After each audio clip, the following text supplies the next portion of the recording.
We begin in Spain, where we have late word that Prime Minister Pedro Sanchez has announced he will dissolve Parliament, paving the way for an early general election on July 23rd. The move follows a major setback for Sanchez and his Socialist Party in local and regional elections, with the right-wing Popular Party making significant gains. Now, prior to Sunday's vote, Sanchez had insisted that he would ride out his four-year term, indicating that elections would be held in December. Let's cross now to our correspondent in Madrid, Sarah Morris.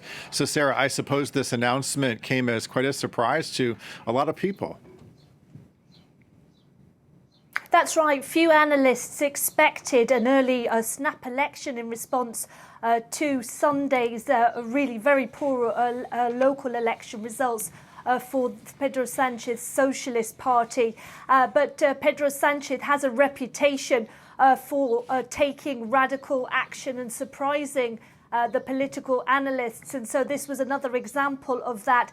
As you said, a new snap election for July the 23rd. Basically, the Prime Minister appeared at a press conference and he said, although yesterday's elections had a local and regional scope, the meaning of the vote conveys a message that goes beyond that. That is why, as both Prime Minister and the Socialist Secretary General, I personally assumed the results.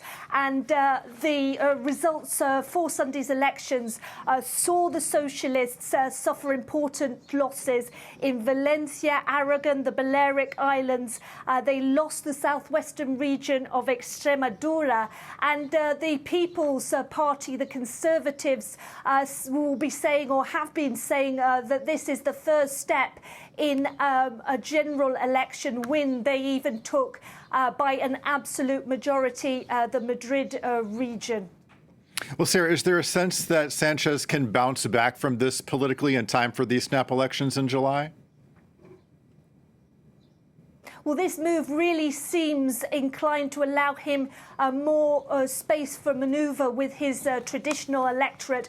What does seem to have penalised him in the local elections was basically his need to stay in a coalition and to pass laws with a set of allies that didn't play well with all voters and all traditional socialist voters. One of the things that came up in the election campaign was that he has relied on the support of Bildu, which is the political arm of the now defunct terrorist group ETA, and that Bildu fielded a number of candidates in the local elections that used to belong to the terrorist group. That didn't play well with voters, and Podemos, the left-wing ally, the coalition partner in Pedro Sanchez's socialist government, they fared poorly at the local elections. It seems as if looking at these results, as if perhaps Spanish voters are returning to the mainstream political parties, to the People's Party and to the Socialists, moving away from Unidas Podemos in some regions. Okay, our correspondent in Madrid, Sarah Morris. Sarah, thanks so much.